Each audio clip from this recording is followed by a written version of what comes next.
मन और बुद्धि पहुँच सके ना, लाखों ऐसे धाम भी हैं। मन और बुद्धि पहुँच सके ना, लाखों ऐसे धाम भी हैं।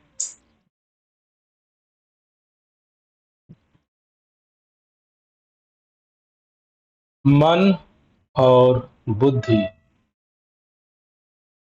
पहुँच सके ना, लाखों ऐसे धाम भी हैं।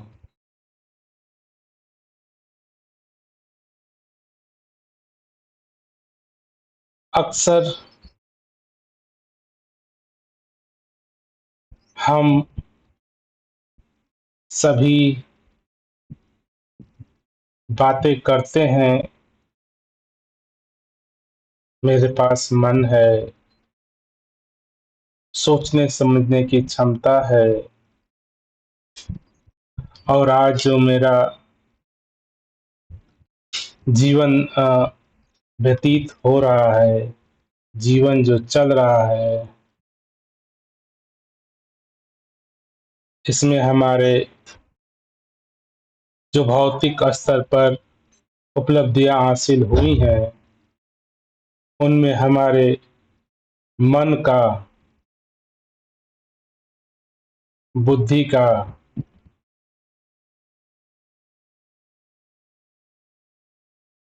सहयोग सबसे ज़्यादा है। आज वैज्ञानिकता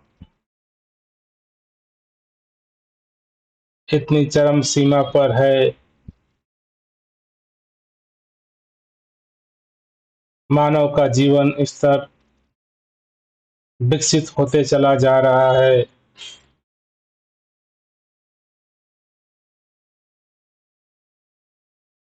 इन सभी के पीछे गौर से हम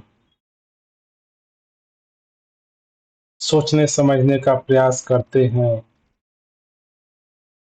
तो यही पाते हैं कि मानव जीवन के उन्नति के पीछे जो मानव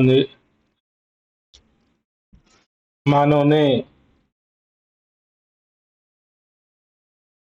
अपने मन का उपयोग जिस तरीके से किया, उसका फल है कि आज मानव समाज ऐसी-ऐसी ऊंचाइयों को हासिल कर चुका है। आज वैज्ञानिक विभिन्न-विभिन्न क्षेत्रों में नाना प्रकार के प्रयोगशालाओं द्वारा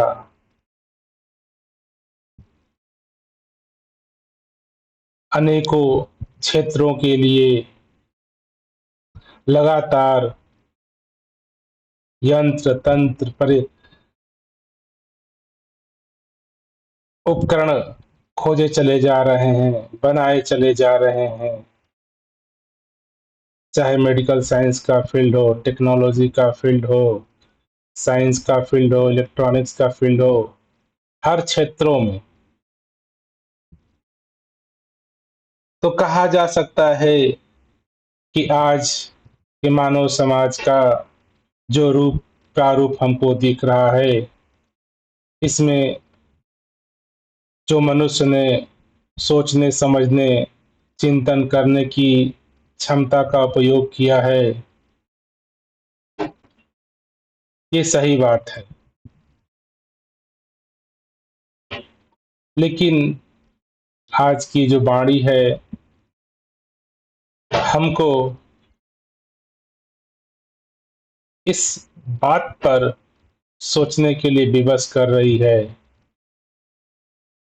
कि इस मन और बुद्धि की कुछ सीमाएं हैं, कुछ लिमिटेशन है। मन और बुद्धि पहुंच सके ना, लाखों ऐसे धाम भी हैं। आज इंसान सोचता है कि मैं नाना प्रकार के तरक्कियों को हासिल कर सकता हूँ। ये बात सही है। इंसानों के पास जिस तरह से मन मस्तिष्क के रूप में बुद्धि का सर्वोत्तम उपयोग किया जा रहा है, लेकिन क्या हमारे मन मस्तिष्क बुद्धि विवेक के साथ कोई सीमाएं भी हैं? कुछ दायरे फिक्स हैं?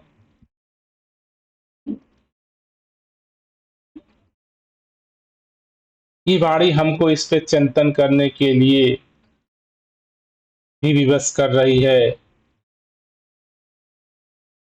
कि हमारे सोचने समझने की क्षमता मन मस्तिष्क के रूप में जो मेरे पास साधन है, इसकी लिमिटेशन है,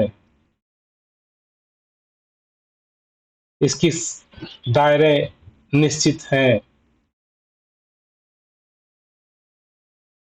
परंतु अगर हम देखें, आज से लाखों लाखों साल पहले जो मानव का विकास प्रारंभ हुआ, तभी मानव के पास मस्तिष्क के रूप में, मन चित्त बुद्धि के रूप में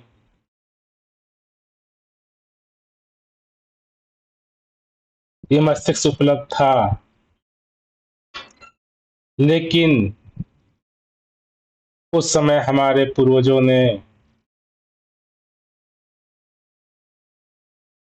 अपने मस्तिष्क का उचित दायरा बढ़ाया, सोचने समझने का प्रयास किया और निरंतर मस्तिष्क के दायरे को बढ़ाते बढ़ाते, सोचने समझने की प्रकृति को बढ़ाते बढ़ाते, अपने मस्तिष्क का उपयोग करते करते आज हमारा पूर्वज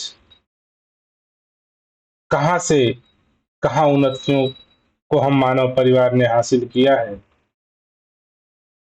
तो प्रश्न उठता है, क्या जिस वृद्धि से, जिस तेजी रफ्तार से आज मानव परिवार अपने मन चित्त बुद्धि का इस्तेमाल कर रहा है,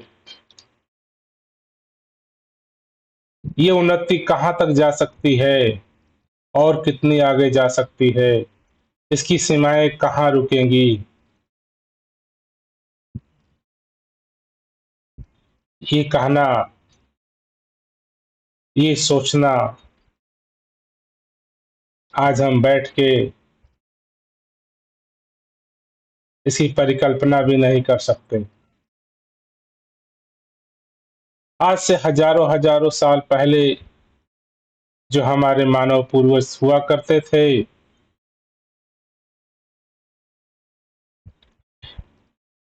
उनका रहन चाल, शक्ल, आकृति शायद हमारे जैसे नहीं थी। ये पृथ्वी का जो इवोल्यूशन हुआ है, जो निरंतर परिवर्तन हुआ है, यह हजारों हजारों सालों का परिणाम है। आज मानव का जो ये रूप दिखने को दिख रहा है, जिस रूप आकार में हम मानव आज हैं, शायद हजारों हजारों साल पहले ऐसे हम नहीं थे, न रूप न आकृति। और यही कहानी, जो इवोल्यूशन का लॉ चल रहा है, प्रकृति में जो परिवर्तन हो रहा है, ये परिवर्तन लगातार होता चला जा रहा है। ये कहा नहीं जा सकता कि आने वाले हजारों हजारों लाखों साल के बाद ये मानव परिवार, ये मानव समाज, मानव की आकृति, मानव की बुद्धि का विकास कहाँ तक जा सकता है, हम परिकल्पना भी नहीं कर सकते। आज से हजारों हजारों साल पहले की बात करें, जब ह्यूमन का इवोल्यूशन हो रहा था, तो नाना प्रकार के जगहों पे नाना प्रकार के शकल आकृति के मानव परिवार के अवशेष उपलब्ध हुआ करते हैं। तो दास के कहने का मतलब ये है कि आज जो हमारी अवस्था है, जो आज हमारे मन चित्त बुद्धि का विकास है,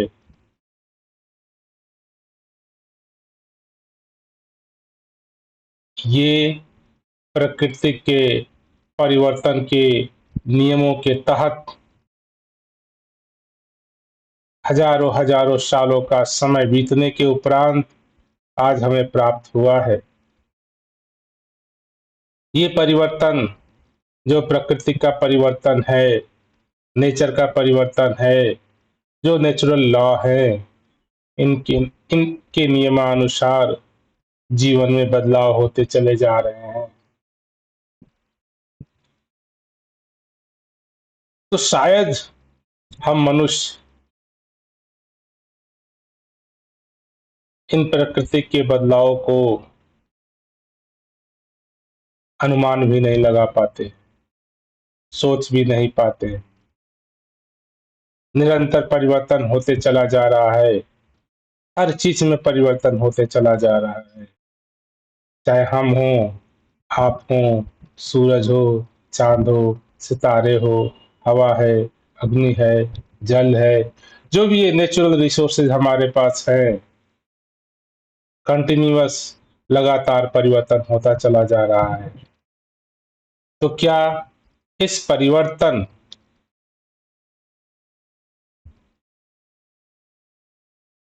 दुनिया में क्या हम मानव किसी निश्चित का किसी प्रारूप की परिकल्पना कर सकते हैं? संभव नहीं है।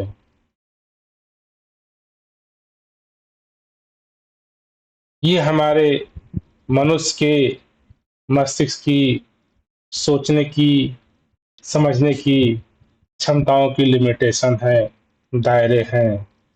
हम परिकल्पना नहीं कर सकते कि आने वाले लाखों लाखों सालों के बाद हम मनुष्य की आकृति, रूप, रेखा कैसा होगा।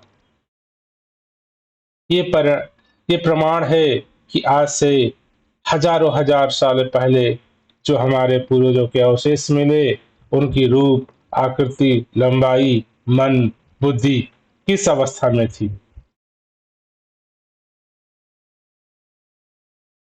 तो इन ऐतिहासिक प्रमाणों से भी अंदाजा लगाया जा सकता कि हम परिकल्पना नहीं कर सकते। हमारे पूर्वजों का जब विकास हो रहा था, जब ह्यूमन स्पेसिस इस अस्तित्व में आ रहे थे, तब की मनुष्य की संरचना, मस्तिष्क का विकास, मस्तिष्क का लंबाई चौड़ाई आज के मनुष्य जैसा नहीं था। और आने वाले समय में शायद आज जो हमारा मानव परिवार इस अवस्था में है, हो सकता है ये विकास का जो दर है, परिवर्तन का जो रूप है, लेते लेते मानव सभ्यता किस ऊंचाइयों तक जा सकती है।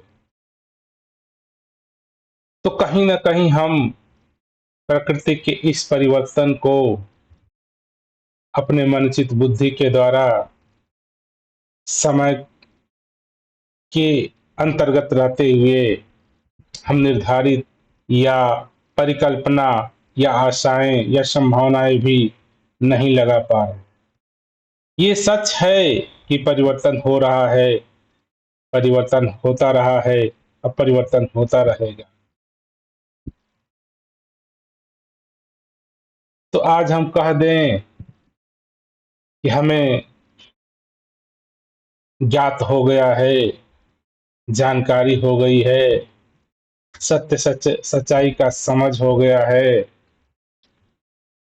तो क्या ये सत्य है? आप परिकल्पना करेंगे तो पाएंगे शायद नहीं। तो हमारे मन, बुद्धि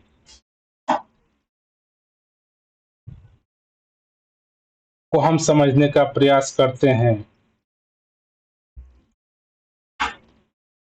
अक्सर आम तौर पे अगर हम किसी से पूछते हैं, किसी से बात करते हैं, मन क्या है? हमारे पास है, ये सभी मानते हैं कि मेरे पास मन है,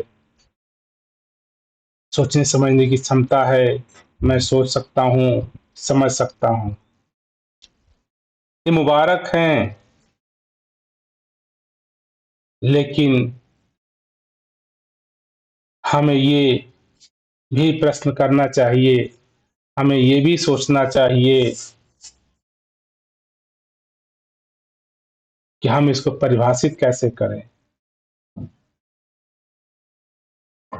ये मस्तिष्क तो है, मन भी है, बुद्धि भी है, ये हमको सुनने में भी आ रहा है, हम सुना भी देते हैं, लेकिन अपने आप से प्रश्न करें, क्या हमें पता है कि हम मन को परिभाषित कर सकते हैं?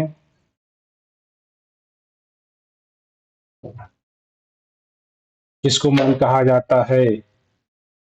जब हम उसको जान जाते हैं, तो फिर उसकी विशेषताएं, उसके गुण को भी समझ सकते हैं। फिर उसके बाद हम उसकी फंक्शनलिटी, कार्य करने की क्षमता को भी अंदाजा लगाया जा सकता है।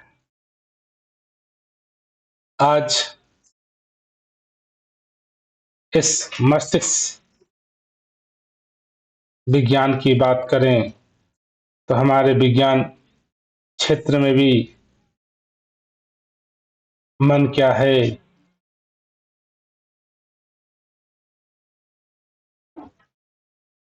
मन का काम क्या है, मन वर्क कैसे करता है, मन को परिभाषित कैसे किया जाए, नाना प्रकार के वैज्ञानिक शोध, विश्वविद्यालय, रिसर्चर लगातार इस विषय के ऊपर वर्क, शोध, रिसर्च किए चले जा रहे हैं।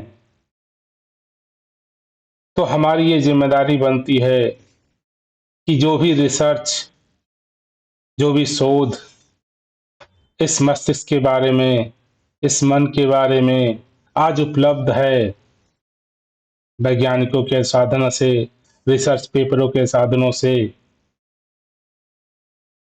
एटलीस्ट उसका हमें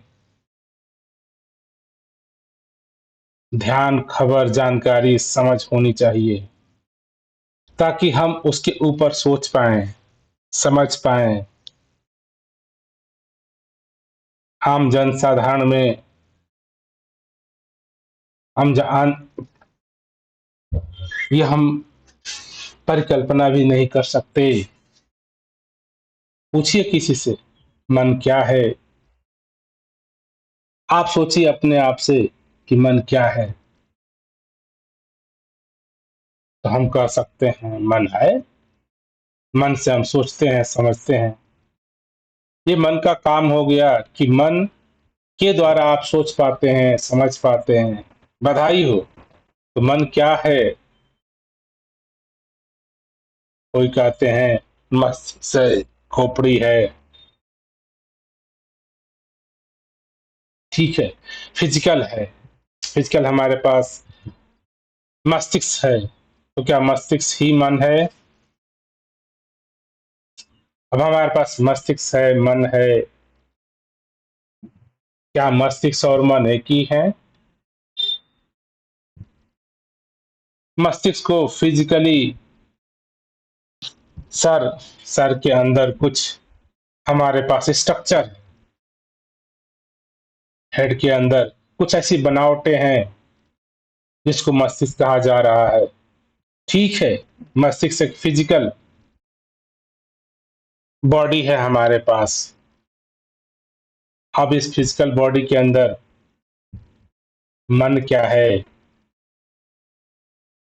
सोचने समझने की क्षमता क्या है, हमारे मस्तिष्क का काम क्या है।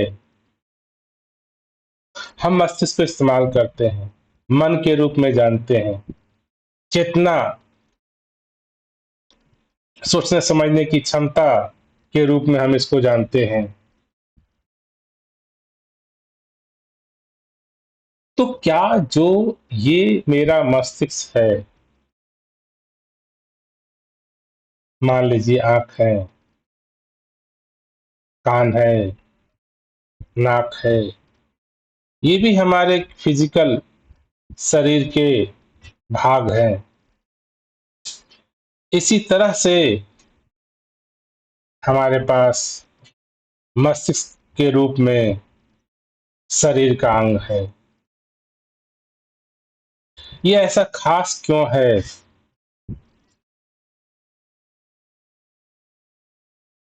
आप देखें तो ये हो सकता है किसी दुर्घटनावश आपका एक हाथ न रहे तो भी जीवन संभव है, पैर न रहे तो भी जीवन संभव है, आंखें न रहें तो भी जीवन संभव है, कान न रहें तो भी जीवन संभव है।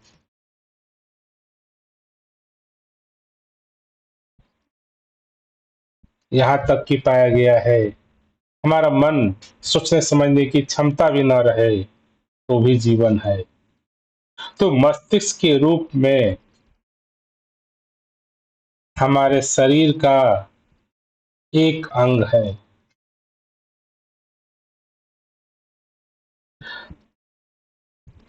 तो इसको अगर और एक दूसरे रूप से हम देखें, जैसे शरीर के सभी अंगों का काम निर्धारित है,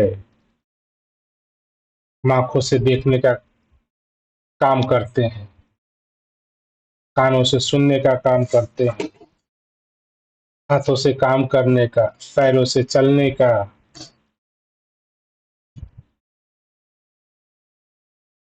ये आम तौर पे बात हमें समझ आ जाती है।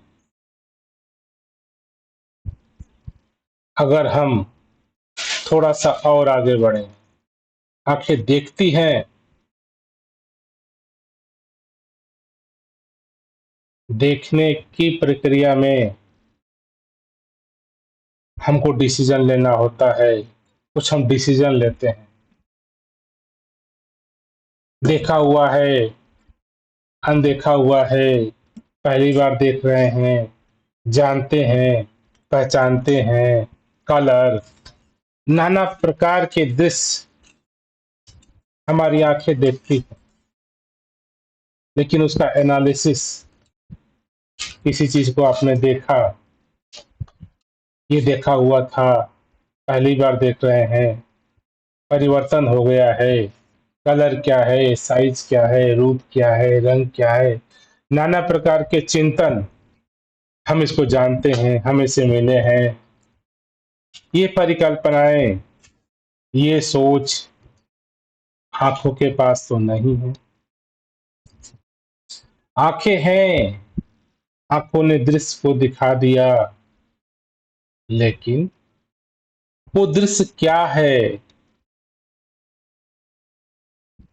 अच्छा है, बुरा है, छोटा है, बड़ा है, जानते हैं, नहीं जानते हैं, पहली बार देख रहे हैं, देख चुके हैं, कुछ बदलाव हो गया है, नाना प्रकार के संकल्प विकल्प, प्रश्न उत्तर, मेरे मेरा मन जो खड़ा करता है, डिसीजन देता है कि हाँ, इसको तो मैं जानता हूँ, ये देखा हूँ, ये गाय है, ये घास है, ये पेड़ है, ये पौधे हैं, ये मनुष्य हैं, ये कीट है, पतंगे हैं, कंप्यूटर है। नाना प्रकार के डिसीजन आंखें तो नहीं लेती। आंखों का काम है दृश्य,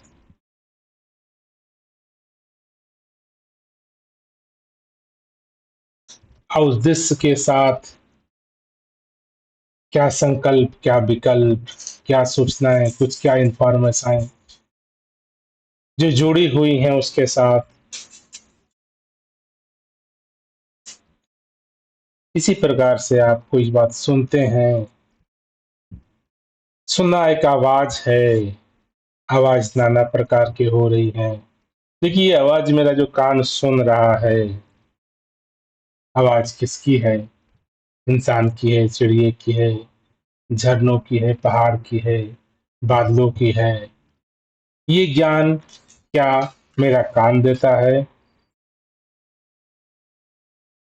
कान एक यंत्र है जिससे आवाजें हमारे हमारे शरीर के कान के द्वारा मेरे पास आ जाती है। लेकिन उसका क्या मतलब है, क्या मीनिंग है, कुछ करना है, कुछ नहीं करना है, अगेन हमारे मन मस्तिष्क का काम हो जाता है कि कुछ सुना, कोई आवाज आई। अब वो आवाज क्या मेरे नाम को बुला रही है? मुझे कुछ करना है या मुझे सुनना है, मुझे या कुछ करना ही नहीं?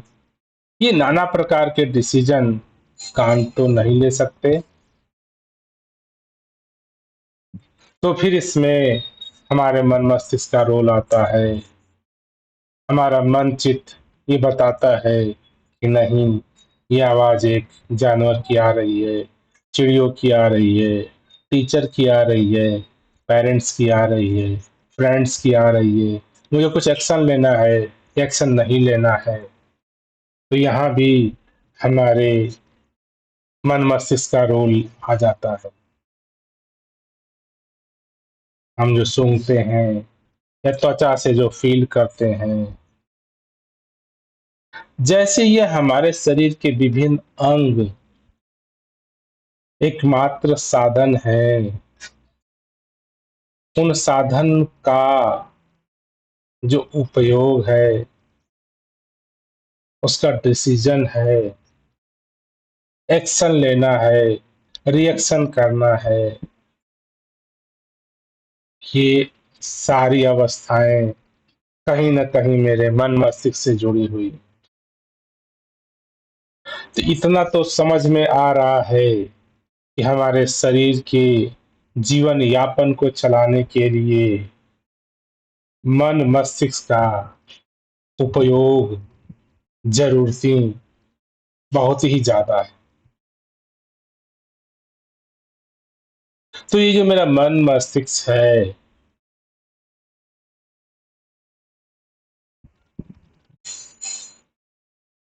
ये क्या है?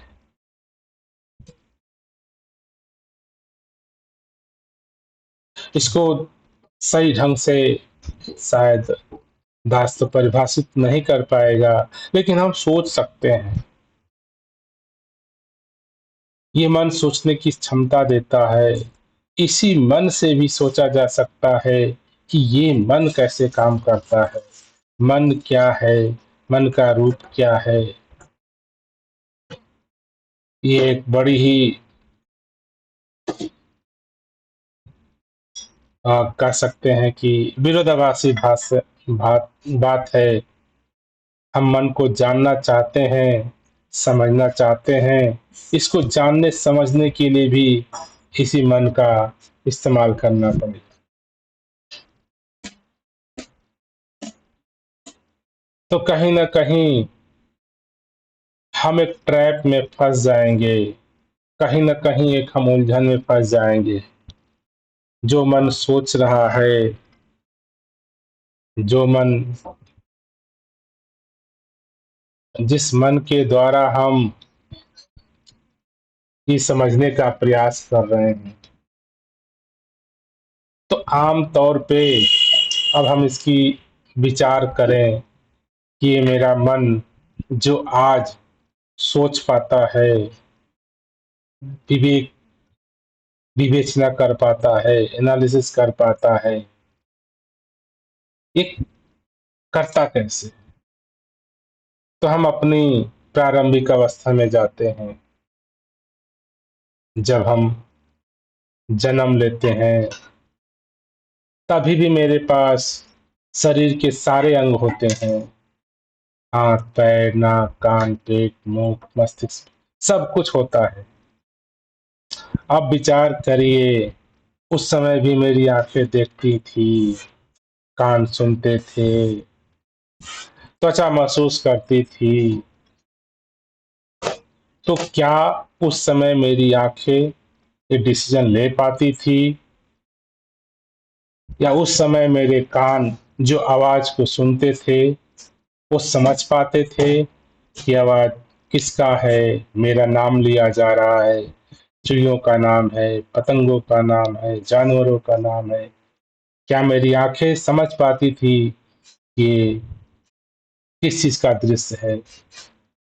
शायद विचार करें तो आन उत्तर मिलेगा कि ऐसा कुछ भी नहीं था। अर्थात मस्तिष्क तो था,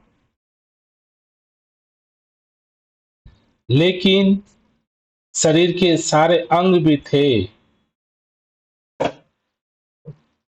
मस्तिष्क के पास सोचने समझने की भी क्षमता थी, लेकिन शायद हम कुछ कह नहीं पाते थे, कुछ अनुभव नहीं कर पाते थे।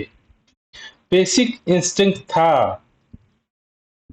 चोट लगती थी, पता चल जाता था कि मुझे रोना है। भूख लगती थी, खाना चाहिए, रोना है। कुछ बेसिक एलिमेंट हमारे मस्तिष्क के एक्टिव थे। कोई टच करता था तो फील हो जाता था। एक बहुत ही प्राथमिकता लेवल पर एक हमारे मस्तिष्क के अंदर प्रक्रिया थी।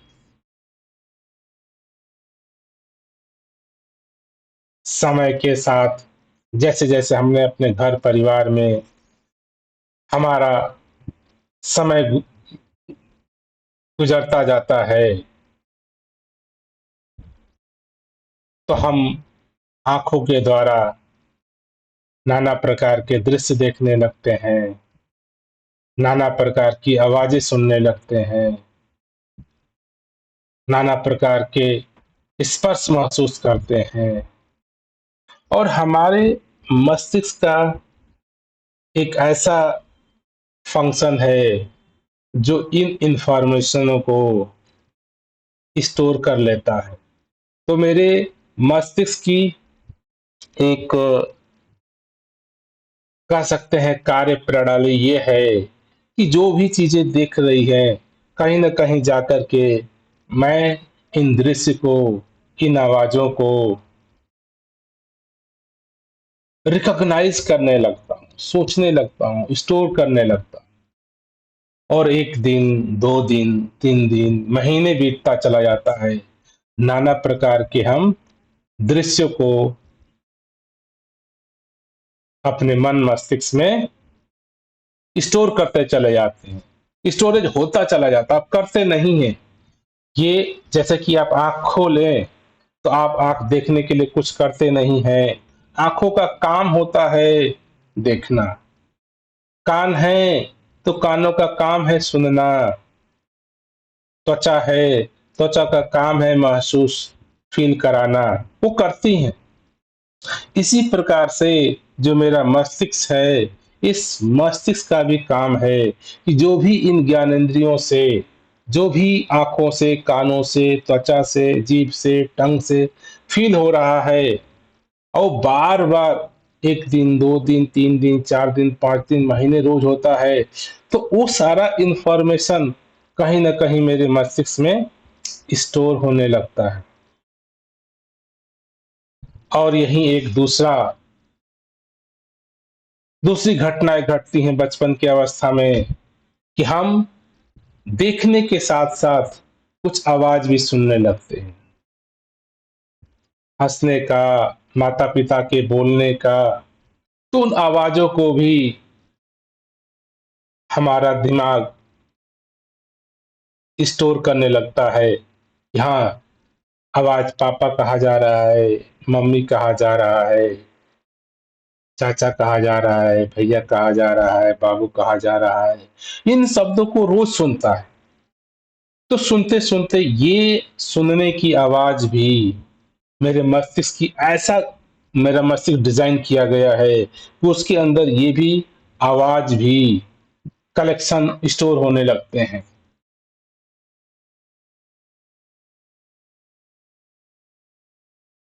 तो अब ये 2 एक तो दृश्य आप बचपन की अवस्था में हम देखते चले गए, वो भी स्टोर होता चला गया। हम आवाज़ सुनते गए, वो भी स्टोर होता गया। अब तीसरी एक घटना घटती है हमारे जीवन में, जब हम डायरेक्शन को जैसे कि एक चित्र हमने देखा आम का, बचपन में मुझे नहीं था ये आम है।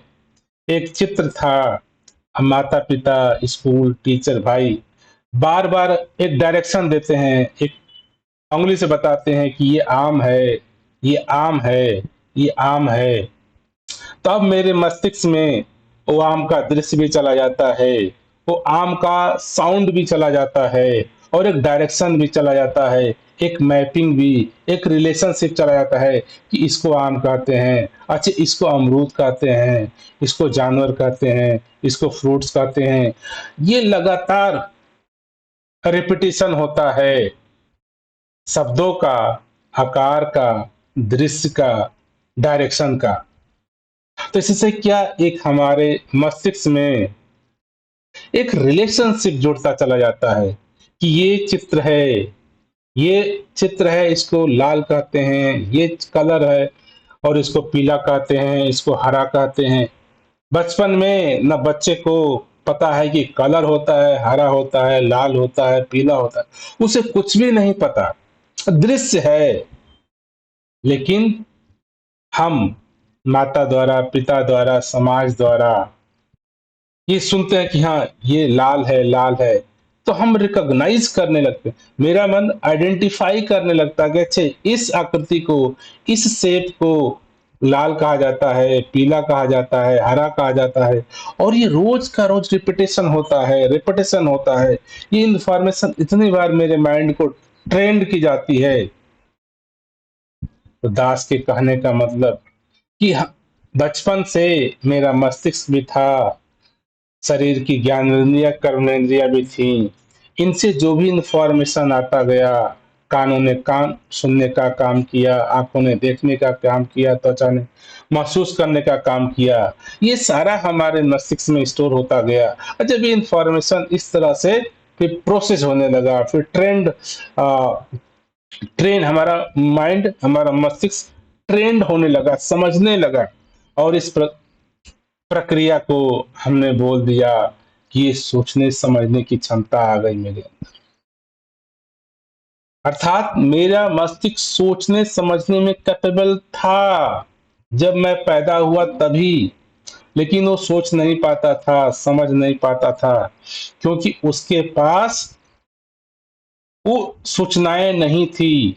आंखों ने वो दृश्य नहीं दिया था, कानों ने वो आवाज नहीं दिया था, डायरेक्शन नहीं दिया था, रिलेशनशिप नहीं दिया था। तो जैसे जैसे ये मेरे इंफॉर्मेशन हमारे मस्तिष्क में जाता है और उसी इंफॉर्मेशन को, उसी सोच को अब हम मन कहने लगते हैं और ये प्रोसेस को, ये प्रक्रिया को चिंतन कहने लगते हैं, सोचने समझने की क्षमता कहने लगते हैं। मस्तिष्क था, सोचने समझने में कैपेबल था, लेकिन सोच नहीं पाता था क्योंकि उसके पास इंफॉर्मेशन नहीं था, डेटा नहीं था, रिकॉग्निशन नहीं था। तो जैसे जैसे सब ये इंफॉर्मेशन हमारे मस्तिष्क को प्राप्त होती हैं, फिर वो सोचने समझने लगता है और इसी इंफॉर्मेशन को हम मन कहने लगते हैं। जो इंफॉर्मेशन है, डेटा है, इसको अगर हम स्ट्रीमलाइन करें, अगर उसको अ, एक सही तरह से परिभाषित करते हैं, तो इंसान को एक भाषा का ज्ञान होता है, एक लैंग्वेज का ज्ञान होता है। चाहे वो हिंदी भाषा हो, इंग्लिश भाषा हो, जर्मन भाषा हो। अर्थात जो बच्चा है, जिस परिवार में पल रहा है, वहाँ पे जो भी भाषाएँ बोली जा रही हैं, उन भाषा को और उन भाषा के द्वारा जो दृश्य है, उनके रिलेशनशिप को मन कहा जाता है। तो अगर मन को मैं परिभाषित करने का कोशिश करूं, तो मन एक इंफॉर्मेशन है। इंफॉर्मेशन अर्थात मन एक भाषा है, मन एक लैंग्वेज है। मन और हमारे मस्तिष्क की एक काम है, मस्तिष्क का एक फंक्शन है, जो कि अगर इसके पास ये इंफॉर्मेशन है, तो वो उसको प्रोसेस करता है। उसको जिसको बोलते हैं चिंतन करना या समझने, सोचने की प्रक्रिया। तो इस तरह से मेरा और मन और बुद्धि परिभाषित होता है। मन अर्थात जो लैंग्वेज, भाषा हमने अपने माता पिता, परिवारजन, स्कूल, विद्यालय से सीखा हूं, उसको कहा जाता है मन। अगर हम आज युवावस्था में जब हम सोच पाते हैं, देख पाते हैं, डिसीजन ले पाते हैं, तो इसके पीछे आपकी लैंग्वेज का रोल है, भाषा का रोल है। सुव्यवस्थित तरीके से हमने भाषा का विकास किया है और उस भाषा के मदद से और आंखों की दृश्य को कैप्चर करने की भाव इंफॉर्मेशन को, इन दोनों के कॉम्बिनेशन को मन कहा जाता है। आंखों ने क्या क्या अब तक चीजों को देखा है और कानों ने क्या क्या चीजों को सुना है, उसके बीच का रिलेशनशिप, इन सभी को भाषा कहा जाता है, लैंग्वेज कहा जाता है। और लैंग्वेज का ही दूसरा नाम है मन। अगर आज आप कहते हैं मेरे पास मन है, अर्थात आपके पास दृश्य के रूप में आंखों के द्वारा आपके पास इंफॉर्मेशन आ गई है, साउंड आवाज के रूप में कानों के माध्यम से मेरे पास आवाज आ गए हैं। इस दृश्य और इस आवाज के बीच में रिलेशनशिप भाषा ने बताया कि ये आम है, ये अमरूद है, ये फल है, ये पेड़ है, ये पौधे हैं। ये सारी इंफॉर्मेशन मेरे मस्तिष्क में आ गई और मेरे मस्तिष्क का काम है, जैसे ही ये इंफॉर्मेशन मिलता है, वो सोचने समझने में कैपेबल है। वो सोच समझ के डिसीजन लेने लगता है। डिसीजन किसको? आंखों को बताता है कि ये कलर लाल है, ये कलर। आंखों के अंदर सोचने समझने की क्षमता नहीं है। आंखों ने दृश्य दे दिया, मन ने सोचा, मन पता चला ये अच्छा है, आंखों को भी फील अच्छा होने लगता है। मन ने कहा कि ये सही दृश्य नहीं है। मनों में सोचने समझने की क्षमता है, आंखों में नहीं है। लेकिन मन और आंख एक दूसरे से जुड़े हैं, सहयोग से काम करते हैं। सुंदर दृश्य में आंखों को सुकून मिलता है। सो शरीर के हमारे जीवन जीने में सुकून का, आनंद का जो महत्वपूर्ण रोल है, वो हमारा मस्तिष्क प्ले करता है, बुद्धि प्ले करती है। तो मन एक भाषा हो गई, एक लैंग्वेज हो गया। अगर आज हमारे वैज्ञानिकों ने नाना प्रकार के उपकरण शोध किए, थोड़ी देर के लिए मेरे मस्तिष्क की परिकल्पना कर रही है कि जो भी आप लैंग्वेज, भाषा जानते हैं, वो वाइप आउट हो गई, वो निकाल दी गई। आप देखते रह जाएंगे, सुनते रह जाएंगे, कोई सोच नहीं आएगा, कोई परिकल्पना नहीं आएगी, क्योंकि मस्तिष्क के अंदर वो इंफॉर्मेशन नहीं है, वो भाषा नहीं है, वो रिलेशनशिप नहीं है, वो दृश्य नहीं है। मस्तिष्क तो है, लेकिन काम नहीं कर रहा है। काम करने के लिए मस्तिष्क को डेटा चाहिए, इंफॉर्मेशन चाहिए। मस्तिष्क को डेटा, इंफॉर्मेशन कहाँ से मिलता है? भाषा से मिलता है। भाषा कैसे सीखते हैं? आंखों से, कानों से मिलकर के, आवाजों से, डायरेक्शन से भाषा सीखी गई।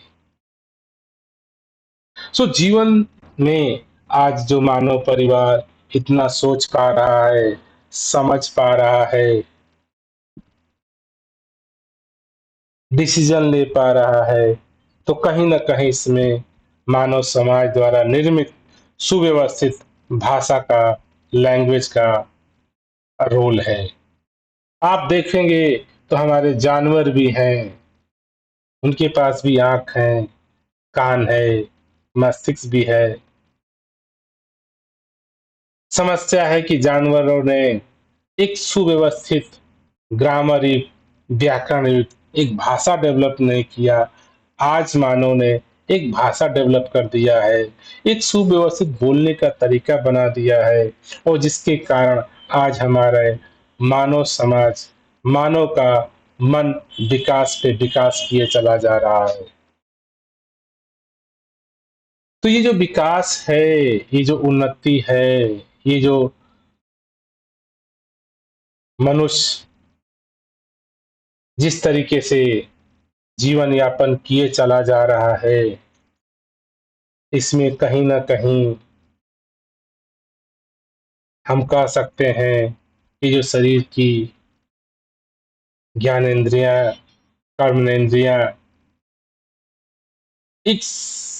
इकट्ठे होकर के, संयुक्त होकर के मनुष्य के जीवन को आगे चलाए चली जा रही। इसी को जीवन कहा गया, इसी को मानवता कहा गया। तो आज हम इस वाणी से भी यही समझने का प्रयास करें, मन और बुद्धि पहुंच सके ना, लाखों ऐसे धाम भी हैं। अर्थात जो मेरा मन है, ये चित्त बुद्धि है, ये वहीं तक सोच कर सकते हैं, विचार कर सकते हैं, पहुंच सकते हैं जहां तक हमने इसको इंफॉर्मेशन दिया है, जहां तक हमने इसको डेटा दिया है, चाहे तो कानों के माध्यम से, आंखों के माध्यम से, लैंग्वेज के माध्यम से। तो ये सीमा है भाषा की, सीमा है मस्तिष्क की, सीमा है जीवन की। तो वाकई में हमें अगर इस बात का एहसास हो जाता है, समझ आ जाती है कि हमारे पास जो जीवन को जीने के लिए जो मन मस्तिष्क का रोल है, वो क्या है और कितना इम्पोर्टेंट है, कितना महत्वपूर्ण है। अगर हम मन की इस प्रक्रिया को एहसास कर पाते हैं, जान पर पाते हैं, समझ पाते हैं, तो इस जीवन को सुचारू रूप चलाने के लिए मन रूपी साधन का भी इस्तेमाल किया जाता है। और जैसे ही मैं मन रूपी साधन को इस्तेमाल करना जान जाता हूँ, यूज करना जान जाता हूँ, तो जीवन में सरलता, सहजता स्वयं आती चली जाती है। क्योंकि जीवन जिया ही जा रहा है इस मस्तिष्क से, बुद्धि से, विवेक से। यहाँ पे कमी हम मानव परिवार के अंदर आ जाती है। हम जीते तो जीवन है मन से, लेकिन मन का इस्तेमाल करना नहीं जानते, मन को समझते नहीं, मन को पहचानते नहीं, तो मन का इस्तेमाल नहीं करते हैं। मन का इस्तेमाल नहीं करते हैं तो जीवन में अस्तता, व्यस्तता आती चली जाती है, और अस्तता, व्यस्तता ही जीवन के दुख का कारण है, जीवन के भ्रम का कारण है, जीवन में असमानता का कारण है। तो ये बाणी हमको इस डायरेक्शन में सोचने पर विवश कर रही है कि हमें अपने मन चित्त बुद्धि का समझ होना चाहिए, ज्ञान होना चाहिए। मन है क्या? मन को परिभाषित कैसे किया जा सकता है? मन काम कैसे करता है? अगर ये मन को मैं समझ पाता हूँ, मन को परिभाषित कर पाता हूँ, मन की विशेषताओं को मैं जान पाता हूँ, तो ये बड़े ही आसानी से कहा जा सकता है कि शायद मैं मन का इस्तेमाल भी करना जान जाऊं।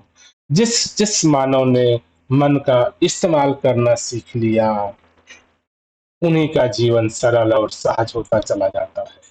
तो हम सभी के पास ये काफी सुगम सुनहरा मौसम है, सुनहरा मौका है कि हम अपने जीवन में मन का प्रयोग करना सीख जाएं। अक्सर मानव को आप देखते हैं, पाते हैं कि कहीं नहीं कहीं मानव अपने मन का उपयोग नहीं कर रहा है। कहता है कि स्वयं हो गया, अपने आप हो गया, मैं कुछ बोल दिया, मैं कुछ कह दिया। मुझे नहीं पता कि मैं कैसे बोल दिया किसी को अच्छी बात, किसी को बुरी बात। मुझे नहीं पता कि ये कैसे हो गया। कई बार ऐसे जीवन में डिसीजन हो जाते हैं, कार्य हो जाते हैं और बाद में आप सोचते हैं कि शायद मैं सोच समझ के डिसीजन लिया होता, तो शायद जीवन का रूप दूसरा होता। सोच समझ के डिसीजन लेना अर्थात मन का इस्तेमाल करना। हमको कोशिश करना है, क्या मैं मन का इस्तेमाल करता हूँ, करने आता है, मैं जानता हूँ या नहीं।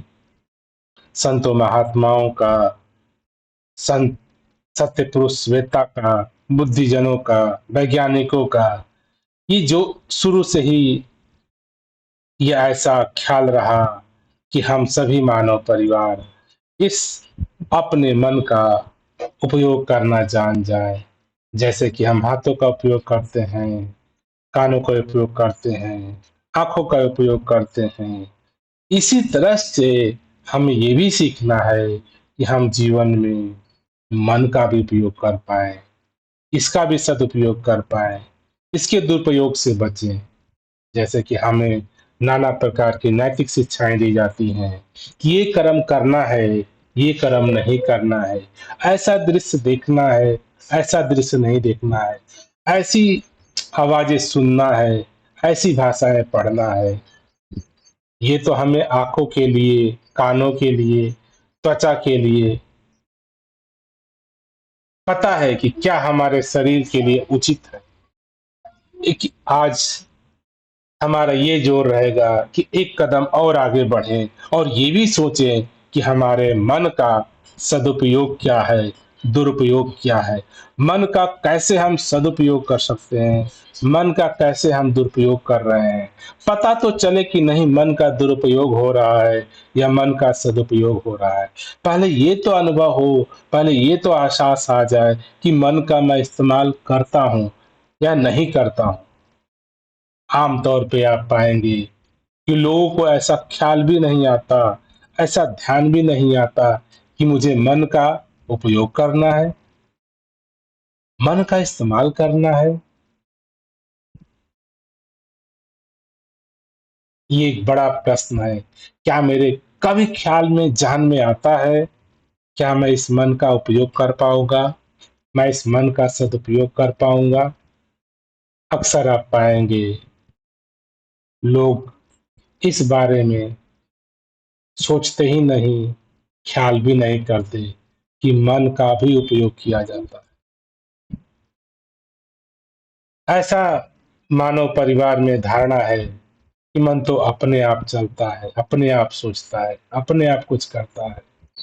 जब तक मुझे मन को जब तक मैं मन के सच्चाई को, हकीकत को, वर्किंग को नहीं जानता हूँ, तब तक ऐसा ख्याल होता है, ये मन अपने आप चल रहा है, मन अपने आप कर रहा है। तो दास यही इस वाणी से भी समझने का प्रयास करेगा कि हम सभी अपने आप को पहले ये एहसास दिलाएं कि नहीं, मन भी मेरा एक साधन है और इस मन का भी मैं सदुपयोग कर सकता हूँ, इसका उपयोग कर सकता हूँ। उपयोग करने से पहले मुझे पता हो कि कैसे उपयोग किया जा सकता है, कि मन कैसे काम करता है, मन का सोचने समझने का दायरा क्या है, ये सोचता समझता कैसे है, कौन से इंफॉर्मेशन से सोचता है। जब हम इसकी कार्य प्रणाली को समझ जाते हैं, कार्य प्रणाली को देख पाते हैं, तो सहज एक अवस्था आती है कि हम उसको इस्तेमाल करने लगते हैं। तो कहा जाता है कि जब जैसे-जैसे आप जिन चीज़ों का इस्तेमाल करते हो, उसमें आप निपुण हो जाते हो, उसमें आप स्किल्ड हो जाते हो, उसमें आप अ, इन उसमें आप परिपूर्ण हो जाते हो। तो अभी तक हमें अपने ये ज्ञानेंद्रियों, आँखों का, कानों का, नाकों का, त्वचा का, इन सब का तो उपयोग आ गया है। स्कूलों, विद्यालयों, कॉलेजों, माता-पिता हमें सिखा रहे हैं, क्या अच्छा है, क्या बुरा है, क्या करना है, क्या नहीं करना है। आज हम एक और कदम आगे बढ़ाएँ और ये समझने का प्रयास करें कि हम मन भी मेरा एक साधन है। मन को भी इस्तेमाल किया जाता है और हम धीरे-धीरे इसका इस्तेमाल करना सीखें, धीरे-धीरे इसका प्रयोग करना सीखें।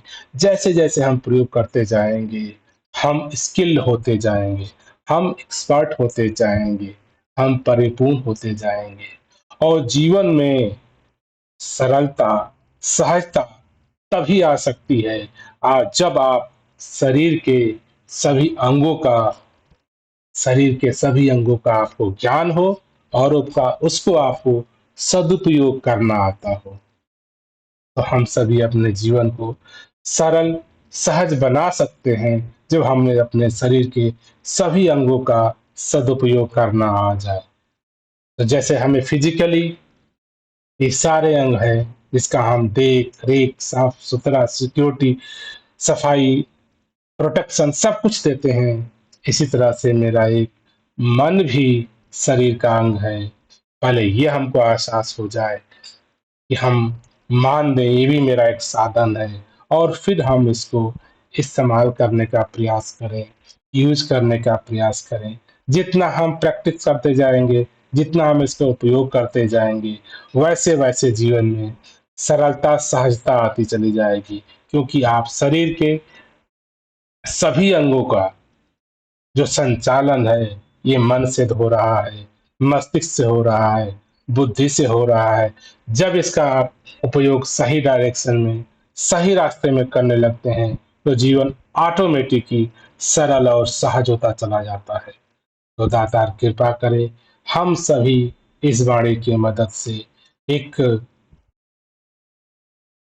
समझ को प्राप्त करें कि हमारे जीवन में मन रूपी साधन है और मन रूपी साधन को मन को जान के, मन को समझ के, मन की कार्य प्रणाली प्रणाली को जान करके हम मन का इस्तेमाल करना सीख जाएँगे। अब मन का इस्तेमाल करते-करते मन के इस्तेमाल करने का स्किल मुझे आ जाएगा, मुझे परिपक्वता आ जाएगी और स्किल्ड होते ही मन का इस्तेमाल करने में जैसे हम स्किल्ड हो जाएँगे, एक्सपर्ट हो जाएँगे, जीवन में सरलता, सहजता स्वाभाविक उत्पन्न होने लगता है। हम अपने जीवन को सरल और सहज बनाते चले जाएँ, इस मन को इस्तेमाल करते हुए।